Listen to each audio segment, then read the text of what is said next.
My company took away one employee's 10 weeks of vacation. It cost them over $1 million. I used to work for a manufacturing company that had some of the best employee benefits I'd ever seen. If you stayed with the company for more than 25 years, you earned 8 weeks of paid vacation plus 2 weeks of personal time every year. It was a large, family-owned business with over 250 employees spread across 3 shifts. People stayed there for decades because they were treated well. Then everything changed. One morning, the owner gathered everyone together and announced he was selling the company to a large corporation. He was ready to retire and promised us the new owners wouldn't change much. That promise lasted about 5 minutes. The corporation immediately started cutting benefits. The biggest target? Vacation. Instead of allowing long-time employees to keep their earned 8 weeks of vacation and 2 weeks of personal time, they slashed everyone down to 4 weeks of vacation and completely eliminated personal days. If you had already accumulated more than that, you had until December 31st to use it or lose it. They refused to pay any of it out. That decision would end up costing them far more than they ever imagined. Enter Jimmy. Jimmy had started at the company when he was just 20 years old. Now he was 63. He'd spent over 4 decades there and had reached the point in life where he simply didn't care what management thought anymore. More importantly, Jimmy knew how to build one very specialized part used in our product. Only 2 people in the entire company knew how to make it. Jimmy, and one higher up in the office. The new corporate management apparently never bothered to learn that. As part of their restructuring, they started cleaning house. Anyone close to retirement was shown the door, including Jimmy's backup. Now Jimmy was literally the only person left in the entire building who knew how to manufacture this critical component. To make matters even worse for themselves, management also eliminated another long-standing policy. Employees no longer needed vacation approved in advance. They could simply call in and use their PTO whenever they wanted. Jimmy noticed, and he had a plan. Management knew they needed him, so they hired a young employee for Jimmy to train. The assumption was obvious. Train the replacement. Retire Jimmy. Simple. Except Jimmy had absolutely no intention of playing along. The very first day the new hire was supposed to start training, Jimmy called in. Then he informed everyone he would be using every single hour of PTO he had earned all at once. 10 straight weeks. And just like that, he disappeared. At first, management wasn't too worried. There was still a stockpile of parts Jimmy had already made, so production continued normally.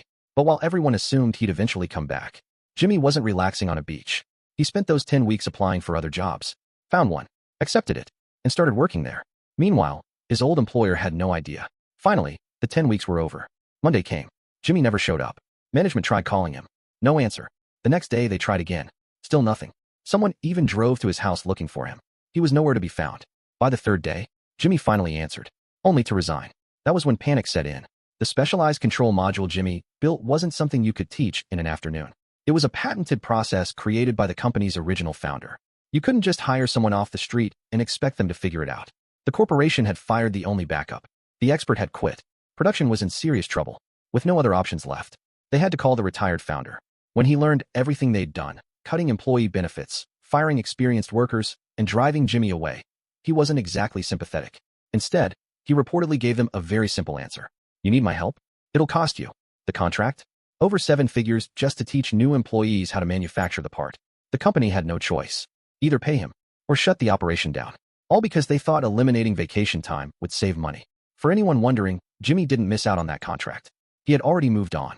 He found another job, washed his hands of the company, and never looked back. The $1 million contract was between the corporation and the original owner after Jimmy had already left. As for the specialized part Jimmy made, it was an electronic control module that was permanently sealed inside a poured 2-part epoxy unit, making it far more complicated than most people would expect. Update. This story somehow kept spreading online, and I'm still amazed by how many people have read it. Jimmy is doing just fine. I still run into him occasionally, especially at our local bar. He's exactly the same as ever. A couple of years after all this happened, the company went through another major restructuring. Things apparently improved enough that Jimmy actually agreed to come back, but not without conditions. He demanded every benefit he'd lost be fully restored. He also insisted that 2 of the manager's employees had repeatedly complained about being dealt with. Management agreed. Just 2 weeks after Jimmy returned, both managers were escorted out of the building and told not to come back. I'd have paid good money to see the smile on Jimmy's face as he watched them leave. When I showed Jimmy how viral this story had become, he laughed and summed it up perfectly. Those idiots had no idea who they were messing with. They sure as hell know now. To be fair, he'd already had a couple of drinks when he said it. As for me, I've moved on to bigger and better opportunities, but the company's new HR team keeps reaching out, asking if I'd consider coming back. I finally agreed to at least sit down and hear them out. Who knows? If I end up working beside Jimmy again, maybe I'll ask for a little extra vacation. Get rid of our 4th of July? Fine. I'll throw the most expensive office party in company history. I've worked in IT long enough to know one universal truth. Whenever a company needs someone to sacrifice their holiday, it's always IT. This all started on Monday the 13th. An email landed in my inbox from a VP who wasn't even over my department. Around the office, everyone quietly referred to her as the bad VP. Her message was simple. Your entire IT team will be required to work on the 4th of July. I replied politely. Our team already has that day scheduled off. People have family plans that have been approved for months. The answer?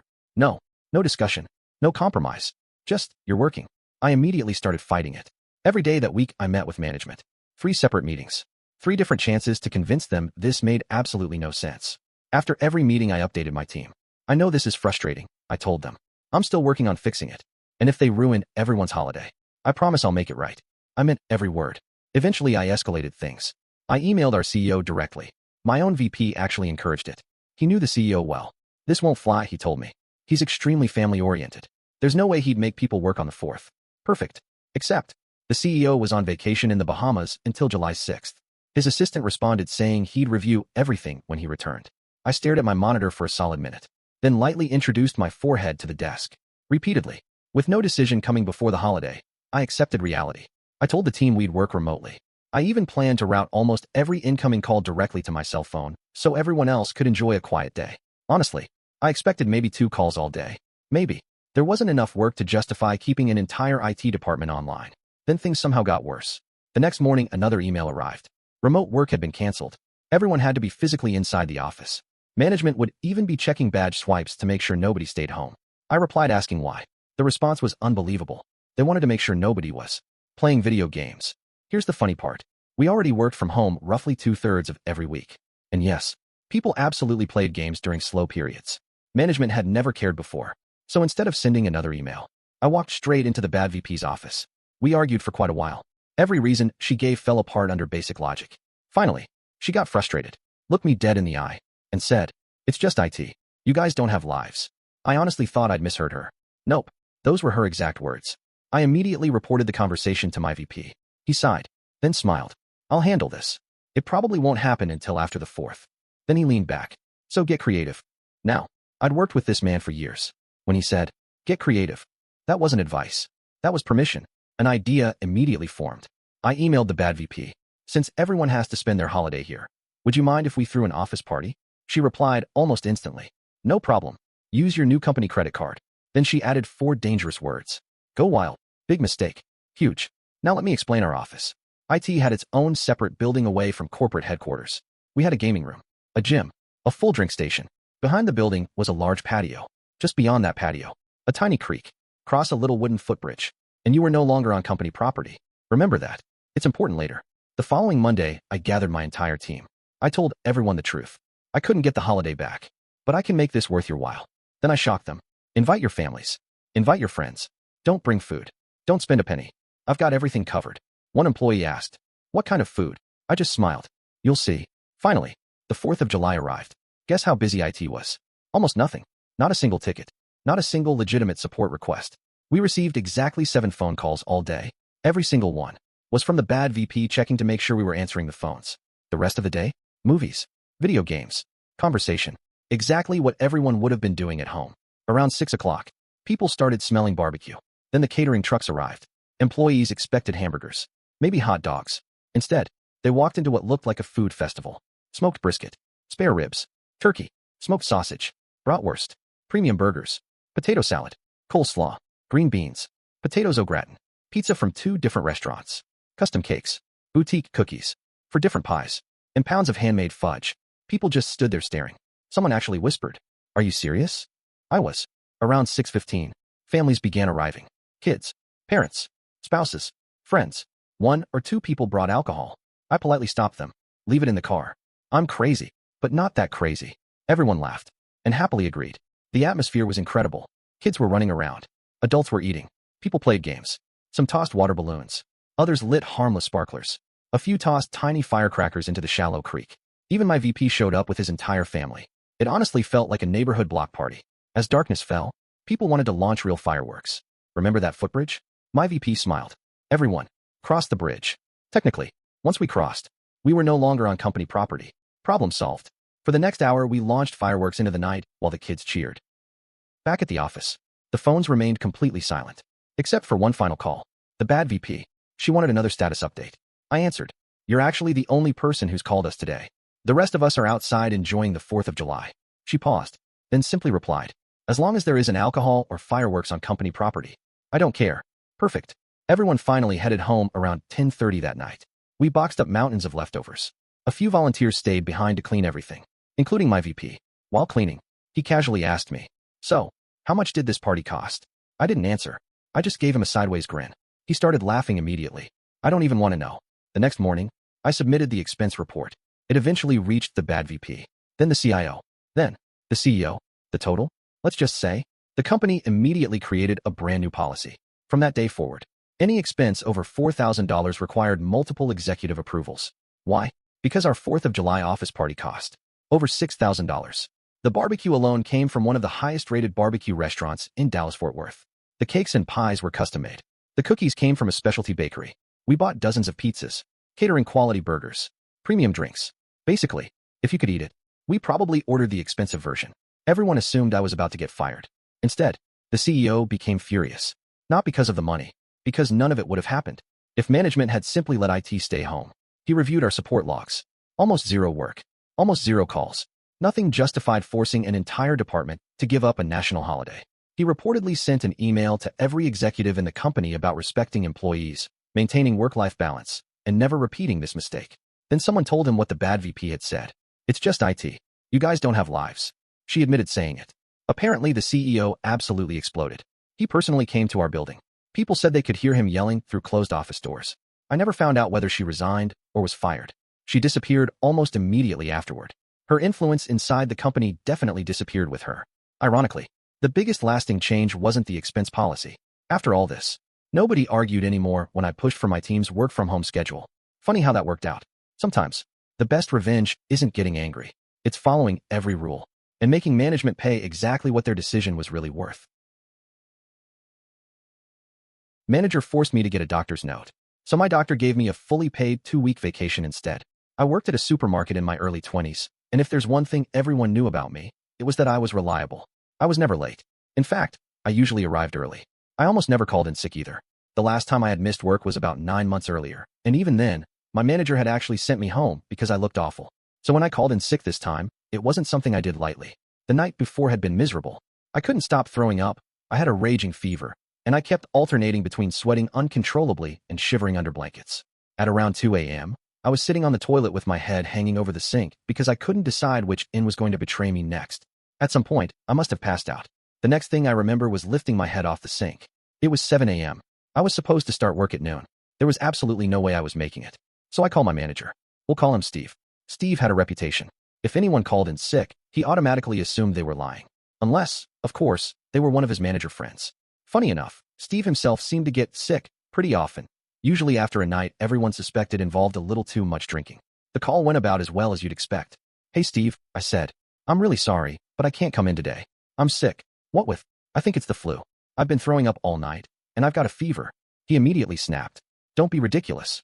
If you had the flu, you'd be completely knocked out. I need you here." "I can't," I replied. "I've been vomiting nonstop, and I actually passed out earlier." Then he growled into the phone. "Either come in or bring me a doctor's note, or you're fired." Now here's where things get interesting. This happened in the UK. At the time, employees were legally allowed to self-certify sickness for the first 5 days. That meant you didn't need a doctor's note unless your illness lasted longer than that. Employers weren't supposed to demand one during that period. Steve either didn't know the law or didn't care. Unfortunately, I couldn't afford to lose my job. This was during the recession, money was tight, and unemployment wasn't exactly low. So despite barely being able to stand, I got dressed. I almost blacked out doing that alone. Then I slowly walked the 25 minutes to my doctor's surgery. By the time I arrived, I was exhausted. After waiting a little over an hour, which was actually pretty quick for a walk-in appointment, I was finally called in. The doctor took one look at me and immediately frowned. "What are you doing here?" She explained that when someone simply has the flu or a bad cold, it's usually better to stay home, rest, and avoid exposing everyone else in the waiting room. There wasn't much she could prescribe anyway. I agreed. "I know," I told her. Then I explained Steve's ultimatum. Either show up to work, or show up with a doctor's note. Otherwise, I was fired. The doctor's expression changed instantly. Now she wasn't irritated with me. She was furious with my manager. She asked whether my company offered sick pay. I told her yes. A smile slowly appeared. Oh, so he wants a sick note? Fine. I'll give him one. I assumed she meant a standard note confirming I was unwell. I was very, very wrong. Instead, she wrote something along the lines of, my name, attended the surgery today because their manager insisted they obtain a doctor's note despite employees legally being allowed to self-certify their illness. Due to being forced to make this unnecessary journey while suffering from a fever of 39 degrees Celsius and becoming close to fainting in the waiting room, I am signing them off work for 2 full weeks. Had they been allowed to recover at home as intended by law, they likely would have only required a few days of rest. They are not medically fit to return before this date. Then she handed it to me. She even said she would have signed me off for longer. But 2 weeks was the maximum she could authorize without additional evidence. So instead of missing maybe 2 or 3 days, I now had 2 fully paid weeks off. I still had to take the note to work. When I walked into the supermarket, one of the duty managers spotted me immediately. What on earth are you doing here? You look terrible. I explained everything. Without hesitation, they helped me downstairs to Steve's office and came in with me. I handed Steve the note. The second he started reading it, his face changed. Suddenly, he wasn't so confident anymore. I wasn't serious about firing you. Really? Because it sure didn't sound like a joke when you shouted it down the phone. The duty manager stood beside me the entire time. Then they simply announced, I'm driving you home. Steve clearly wanted to argue, but after reading that doctor's note, he wisely kept his mouth shut. The duty manager drove me home, made sure I was okay, then returned to work. As soon as they got back, they reported the entire incident to our union representative. Not long afterward, Steve was called into a disciplinary meeting. He tried denying everything. According to him, he'd never threatened to fire me. Apparently, I just decided to visit the doctor for no reason at all. Unfortunately for Steve, the duty manager had witnessed him admitting he'd made the threat when he tried to backtrack in front of us. That didn't go well for him. Steve received a severe disciplinary warning that nearly cost him his job.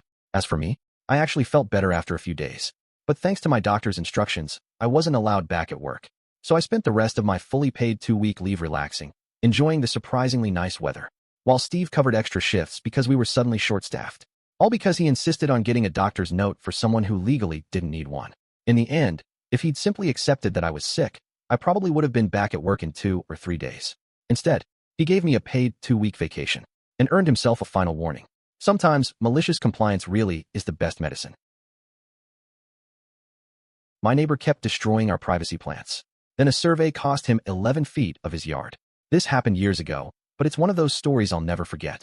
My family moved into a neighborhood where the houses were built incredibly close together. The space between our home and our neighbors was so narrow that they could practically look straight into our kitchen. My parents wanted a little privacy, so they spent several $1,000s having a row of large plants installed along the side of our property. It wasn't cheap, but they figured it was worth it for the peace of mind. About a week later, my parents woke up to a horrible surprise. Every single one of those plants had been cut down. My dad was absolutely furious. He marched over to our neighbor's house demanding an explanation.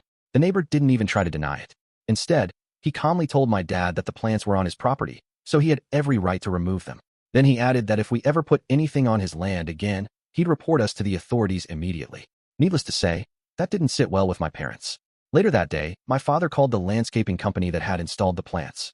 Luckily, the work was still under warranty, so they agreed to replace everything the following week at no additional cost. This time, my parents were extra careful to make sure the new plants were nowhere near what anyone could reasonably mistake for the neighbor's property. Or so they thought. Just a few days later, we caught the neighbor outside at 2 o'clock in the morning, cutting the replacement plants down again. At that point, my parents had enough. They called the police to report the destruction of the property. After speaking with both sides, the neighbor insisted he was still convinced the plants were on his land. His solution? Hire a professional surveyor to officially mark the property line once and for all. My father immediately agreed. A few days later, I came home from school and noticed bright orange survey tape stretched across the yards. Then we learned the survey results. The neighbor had been completely wrong. His fence wasn't on the property line at all. It was 11 feet onto our family's property. 11 feet. We watched as he was forced to remove the entire fence while looking absolutely miserable. Within the next month, our backyard suddenly felt much bigger. We finally had the privacy my parents wanted from the beginning, while our neighbor lost nearly a quarter of his backyard because it had never legally belonged to him. To make matters even better, he was ordered to pay almost $10,000 for the repeated destruction of our landscaping. And yes, we planted our privacy plants one last time. This time, they stayed exactly where they belonged. My ex-husband ghosted his ex-wife, but forgot he was still using her account.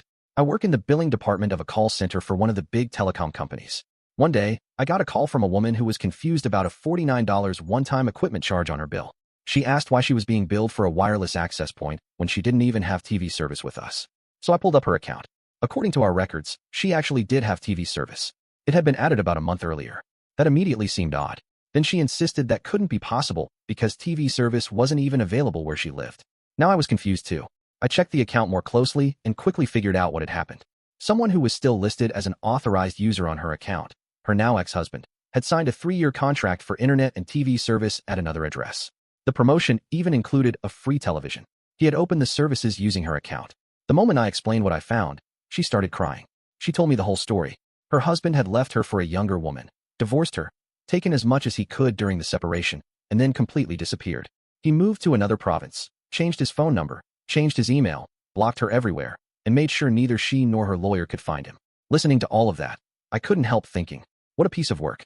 Unfortunately, I also had to explain the bad news. If you simply cancel these services, I told her, the account holder would be responsible for the cancellation fees because they're under contract. She sighed. Then I explained what I could do.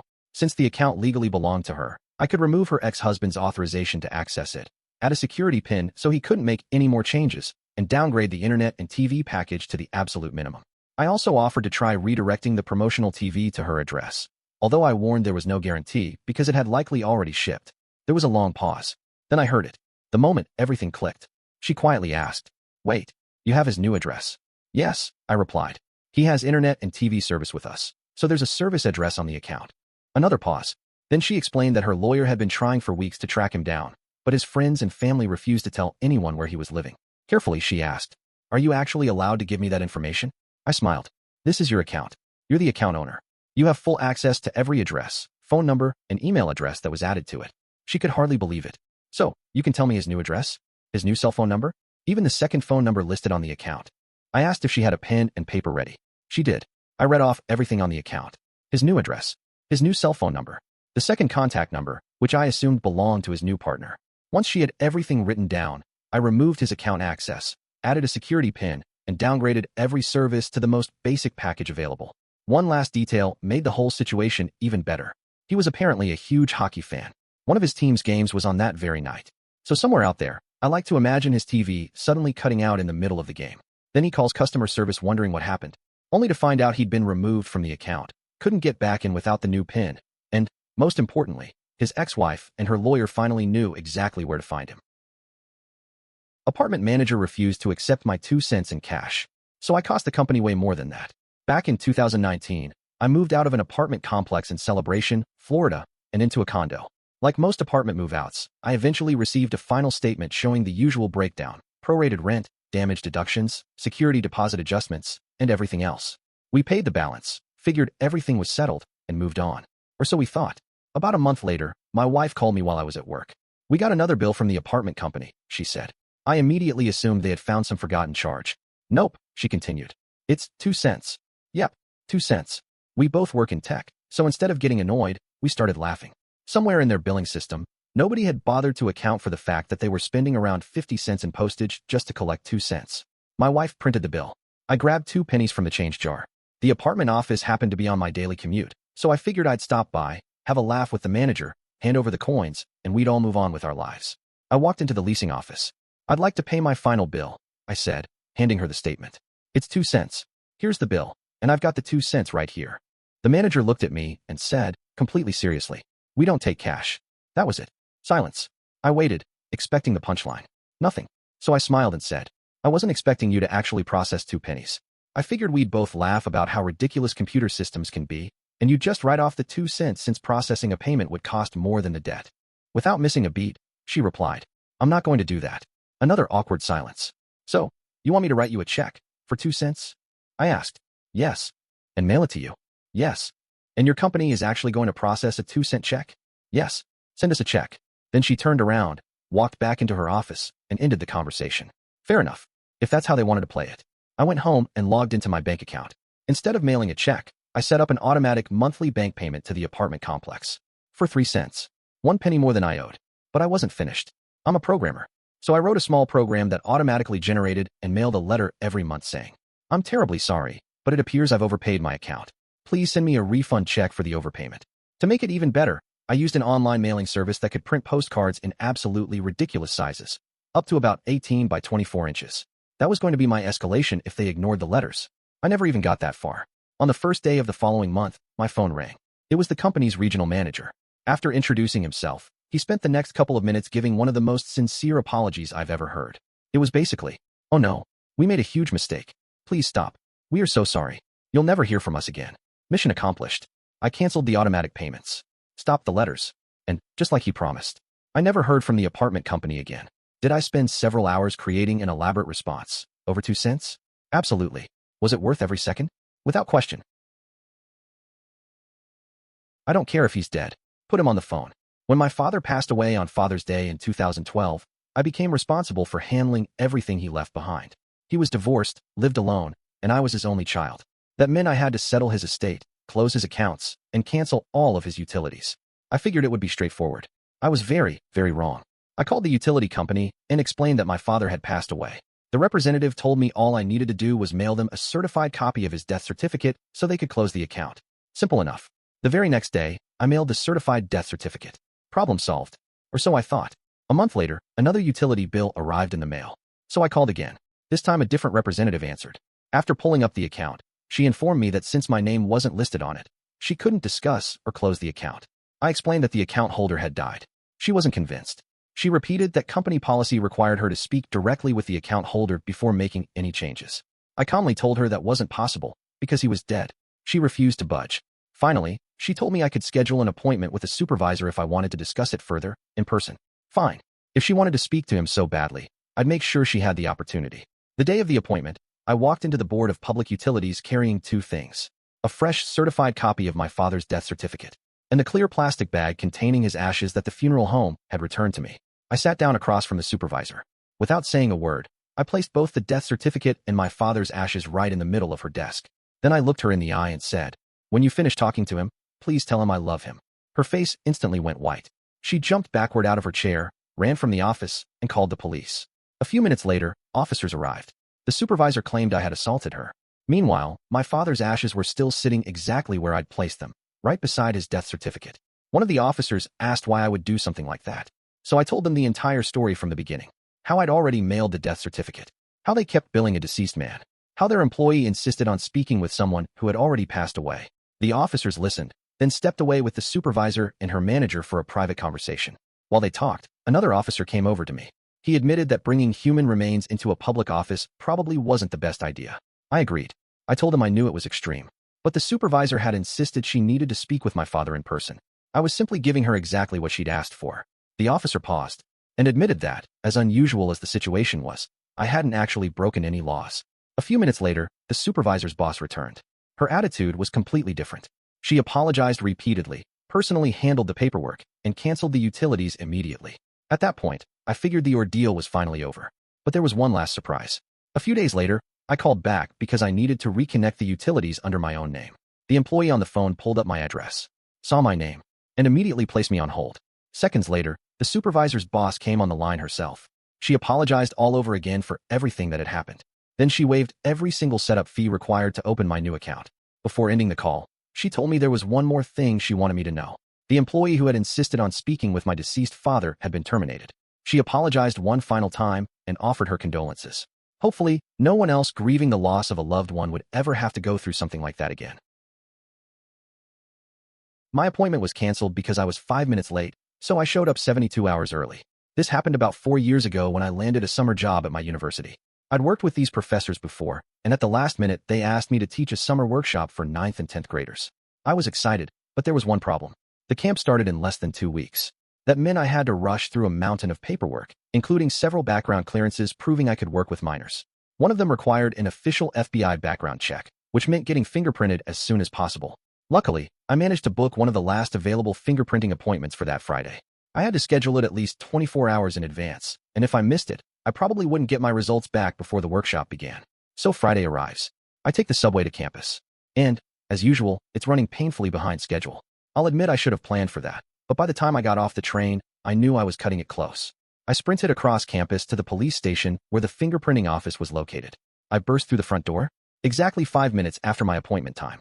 I know it was exactly 5 minutes because the second I stepped inside, my phone buzzed. It was an email. Your appointment has been canceled. I walked over to the security officer behind the bulletproof glass and gave him my confirmation number. He checked the system and calmly explained that appointments are automatically canceled if you aren't checked in within 5 minutes. 5 minutes. I couldn't believe it. Still, I stayed polite and simply asked if I could book another appointment. No luck. The earliest available slot was Monday, which would likely be too late for my background check to come back before the workshop started. At that point, I grabbed a coffee across the street and came back to the police station. I figured maybe I could find another fingerprinting location nearby if I searched online. Nope. Every place I found was booked until Monday or later. Then something happened that pushed my frustration over the edge. About 30 minutes after my original appointment, another woman walked in for fingerprinting. She arrived about 5 minutes early. They took her in immediately. She walked back out before her actual appointment time had even started. The whole process took maybe 2 minutes. I went back to the officer and, as politely as I could, pointed out the obvious. If she's already finished, I asked, couldn't someone just fingerprint me right now? The answer? No. Since my appointment had been canceled, my registration information was no longer in the system. Apparently, that meant I couldn't be seen today under any circumstances. Then an idea popped into my head. I asked one final question. So, showing up early isn't a problem? He replied that arriving early was perfectly fine because my appointment information would already be in the system. Perfect. I quietly sat back down, pulled out my phone, and booked the very first appointment available. For Monday. About 10 minutes later, I walked back to the window. Hi, I said. I have a fingerprint appointment.